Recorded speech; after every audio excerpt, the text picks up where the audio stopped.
Hi ಸ್ನೇಹಿತರೆ, ಎಲ್ಲರಿಗೂ ನಮಸ್ಕಾರ. Welcome to study with Siddu YouTube ಚಾನಲ್ಗೆ. ಸ್ನೇಹಿತರೆ, ಇವತ್ತಿನ ಒಂದು ವಿಡಿಯೋದಲ್ಲಿ ಸೆಕೆಂಡ್ PUCಯ ಅಕೌಂಟೆನ್ಸಿಯಲ್ಲಿ 2 ಮಾರ್ಕ್ಸ್ ಕೇಳುವಂಥ ಕೆಲವೊಂದು ಇಂಪಾರ್ಟೆಂಟ್ ಕ್ವಶನ್ಗಳನ್ನ ಇವತ್ತಿನ ಒಂದು ವಿಡಿಯೋದಲ್ಲಿ ಹೇಳ್ತಾ ಇದ್ದೀನಿ. ಹಾಗಾಗಿ ಈ ಒಂದು ವಿಡಿಯೋನ ಕೊನೆಯ ತನಕ ನೋಡಿ, ಮಿಸ್ ಮಾಡದೆ ಕೊನೆಯ ತನಕ ನೋಡಿ. ಬನ್ನಿ ಸ್ನೇಹಿತರೆ, ಯಾವ ಒಂದು ಕ್ವಶನ್ಗಳಂತ ನೋಡ್ತಾವನ. ಅದಕ್ಕಿಂತ ಮುಂಚೆ ಚಾನಲ್ಗೆ ಇನ್ನೂ ಯಾರು ಸಬ್ಸ್ಕ್ರೈಬ್ ಮಾಡ್ಕೊಳ್ಳಿಲ್ಲ, ಚಾನಲನ್ನು ತಪ್ಪದೆ ಸಬ್ಸ್ಕ್ರೈಬ್ ಮಾಡ್ಕೊಳ್ಳಿ. ಕೆಲವು ಜನ ಇನ್ನೂ ಸಬ್ಸ್ಕ್ರೈಬ್ ಮಾಡದೆ ಚಾನಲ್ನ ವಿಡಿಯೋ ನೋಡ್ತಾಯಿದ್ರೆ ಕೇವಲ ವಿಡಿಯೋ ನೋಡೋದು ಮಾತ್ರವಲ್ಲದೆ ವಿಡಿಯೋ ನೋಡಿದ ಕೂಡಲೇ ಚಾನಲ್ಗೆ ಸಬ್ಸ್ಕ್ರೈಬ್ ಮಾಡ್ಕೊಳ್ಳಿ. ಹಾಗೆ ಈ ಒಂದು ವಿಡಿಯೋನ ಎಲ್ಲರಿಗೂ ಶೇರ್ ಮಾಡಿ. ಸ್ನೇಹಿತರೆ, ಫಸ್ಟ್ ಒಂದು ಕ್ವಶನ್ ಬಂದ್ಬಿಟ್ಟು 2 ಮಾರ್ಕ್ಸ್ ಕ್ವಶನ್ನು. ಫಸ್ಟ್ ಒಂದು ಕ್ವಶನ್ ಇಂಪಾರ್ಟೆಂಟ್ ಕ್ವಶನ್ ಹೇಳ್ತಾ ಇದ್ದೀನಿ. State any 2 methods of valuation of goodwill. ಈ ಒಂದು ಕ್ವಶನ್ನ ಕೇಳಿದ್ದಾರೆ, ಹಾಗಾಗಿ ಇಂಪಾರ್ಟೆಂಟ್ ಕ್ವಶನ್ ಇದು. ಅಂದರೆ ಗುಡ್ವಿಲ್ನ ವ್ಯಾಲ್ಯೂಯೇಷನ್ ನಾವು ಕಂಡುಹಿಡೋಕ್ಕೆ ಯಾವ ಒಂದು ಮೆಥಡ್ನ ನಾವು ಯೂಸ್ ಮಾಡ್ತೀವಿ ಅಂತ ಕೇಳಿದರೆ, ಫಸ್ಟ್ ಒಂದು ಮೆಥಡ್ ಬಂದ್ಬಿಟ್ಟು ಎವರೇಜ್ ಪ್ರಾಫಿಟ್ ಮೆಥಡ್ನ ಯೂಸ್ ಮಾಡ್ತೀವಿ. ಅದಾದ ನಂತರ ಸೂಪರ್ ಪ್ರಾಫಿಟ್ ಮೆಥಡ್ನ ಯೂಸ್ ಮಾಡ್ತೀವಿ. ಅದಾದ ನಂತರ ಕ್ಯಾಪಿಟಲೈಸ್ ಮೆಥಡ್ನ ಯೂಸ್ ಮಾಡ್ತೀವಿ.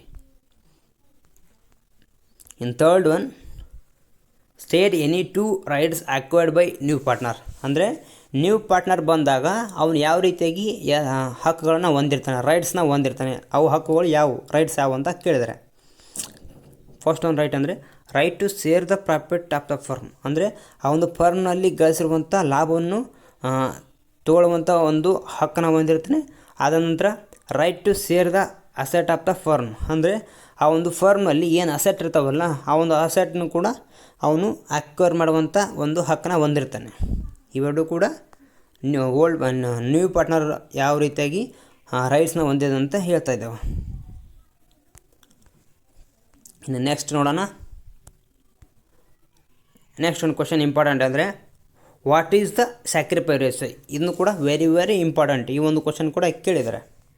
ಸ್ಯಾಕ್ರಿಫೈ ರೇಷಿಯೋ ಅಂದರೆ ಏನಂತ ಕೇಳಿದರೆ ಆನ್ಸರ್ ಬಂದ್ಬಿಟ್ಟು, sacrifice ratio is the ratio in which old partner surrender a part of their share of profit to new partner on his admission. ಅಂದರೆ ಇಲ್ಲಿ ಓಲ್ಡ್ ಪಾರ್ಟ್ನರ್ಸು ಏನು ಬರ್ತಿರ್ತಾನಲ್ಲ, ಏನು ನ್ಯೂ ಪಾರ್ಟ್ನರ್ ಬರ್ತಿರ್ತಾನಲ್ಲ, ಆ ಒಂದು ನ್ಯೂ ಪಾರ್ಟ್ನರ್ಗೆ ಓಲ್ಡ್ ಪಾರ್ಟ್ನರ್ಸ್ ಏನು ಮಾಡ್ತಾರೆ ಅಂದರೆ, ತಾವು ಗಳಿಸಿರುವಂಥ ಒಂದು ಪ್ರಾಫಿಟ್ನಲ್ಲಿ ಒಂದು ಭಾಗನ ಅಥವಾ ಸ್ವಲ್ಪ ಭಾಗನ ನ್ಯೂ ಪಾರ್ಟ್ನರ್ಸ್ಗೆ ಅವನ ಒಂದು ಅಡ್ಮಿಷನ್ ಅಥವಾ ಅವನ ಒಂದು ಏನು ಎಂಟ್ರಿ ಆಗ್ತಿರ್ತಾನಲ್ಲ, ಆವಾಗ ಇವರು ಬಿಟ್ಟು ಕೊಡ್ತಾರೆ. ಅದನ್ನು ನಾವು ಸ್ಯಾಕ್ರಿಫೈ ರೇಷಿಯೋ ಅಂತ ಕರಿತೀವಿ. ಸ್ಯಾಕ್ರಿಫೈ ರೇಷಿಯೋನ ಫಾರ್ಮುಲಾ ಇಲ್ಲಿದೆ, ಇದನ್ನು ಹಾಕಿ ಬಂದುಬಿಡಿ. ಅದಾದ ನಂತರ ನೆಕ್ಸ್ಟ್ ಒಂದು ಇಂಪಾರ್ಟೆಂಟ್ ಬಂದ್ಬಿಟ್ಟು, state any 2 reasons for admitting A new partner. ಅಂದರೆ ನ್ಯೂ ಪಾರ್ಟ್ನರ್ ನಾವು ಅಡ್ಮಿಟ್ ಮಾಡ್ಕೊಳಕ್ಕೆ ಏನು ಕಾರಣ, ಯಾವುದಾದ್ರೂ 2 ಕಾರಣ ಅಥವಾ ರೀಸನ್ಸ್ನ ಕೊಡಿ ಅಂತ ಕೇಳಿದ್ದಾರೆ. ಫಸ್ಟ್ ಒಂದು ರೀಸನ್ ಬಂದ್ಬಿಟ್ಟು ಟು ಇನ್ಕ್ರೀಸ್ ದ ಕ್ಯಾಪಿಟಲ್. ಅಂದರೆ ಒಂದು ಬಿಸ್ನೆಸ್ನ ಕ್ಯಾಪಿಟಲ್ ಅಂದರೆ ಬಂಡವಾಳನ ಜಾಸ್ತಿ ಮಾಡೋಕ್ಕಾಗಿರುತ್ತೆ. ಆ ಒಂದು ಕಾರಣಕ್ಕೆ ನ್ಯೂ ಪಾರ್ಟ್ನರ್ ನಾವು ಅಡ್ಮಿಟ್ ಮಾಡ್ಕೊತೀವಿ. ಮತ್ತು ಇನ್ನೊಂದು ರೀಸನ್ ಅಂದರೆ ಟು ಎಕ್ಸ್ಪೆಂಡ್ ಬಿಸ್ನೆಸ್ನ ಎಕ್ಸ್ಪೆಂಡ್ ಮಾಡೋಕ್ಕೆ ಅಥವಾ ಬಿಸ್ನೆಸ್ನ ಇನ್ನೂ ಜಾಸ್ತಿ ಮಾಡೋಕ್ಕೆ ನ್ಯೂ ಪಾರ್ಟ್ನರ್ನ ನಾವು ಅಡ್ಮಿಟ್ ಮಾಡ್ಕೊತೀವಿ ಅಥವಾ ನ್ಯೂ ಪಾರ್ಟ್ನರ್ ನಾವು ಸೇರಿಸ್ಕೊಳ್ತೀವಿ.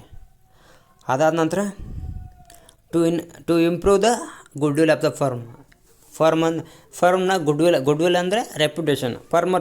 ರೆಪ್ಯುಟೇಷನ್ ಜಾಸ್ತಿ ಮಾಡೋಕ್ಕೆ ಅವ್ನು ನ್ಯೂ ಪಾರ್ಟ್ನರ್ ನಾವು ಸೇರ್ಪಡೆ ಮಾಡ್ಕೊತೀವಿ.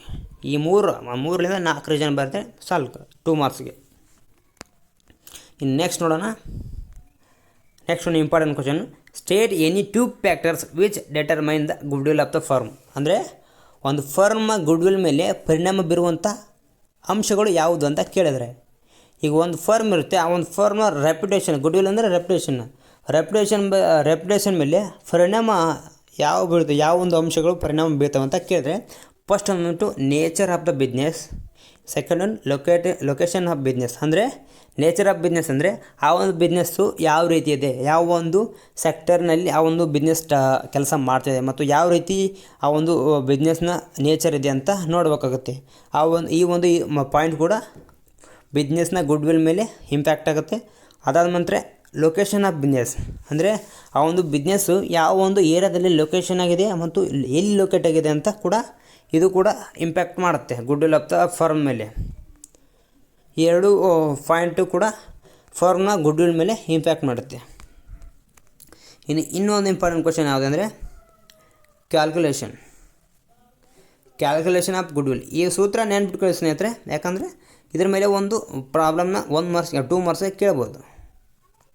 ಸ್ನೇಹಿತರೆ ಈ ರೀತಿಯಾಗಿ ಅಡ್ಮಿಷನ್ ಆಫ್ ಎ ಪಾರ್ಟ್ನರ್ ಈ ಒಂದು ಲೆಸನ್ನಿಂದ 2 ಮಾರ್ಕ್ಸ್ ಕೇಳ್ಬೋದಂಥ ಕ್ವಶನನ್ನು ಇಂಪಾರ್ಟೆಂಟ್ ಕ್ವಶನ್ಗಳನ್ನು ನಾನು ಹೇಳಿದ್ದೀನಿ. ಈ ಒಂದು ಕ್ವಶನ್ಗಳನ್ನು ನೋಟ್ ಮಾಡಿ ಹೇಳ್ಕೊಳ್ಳಿ.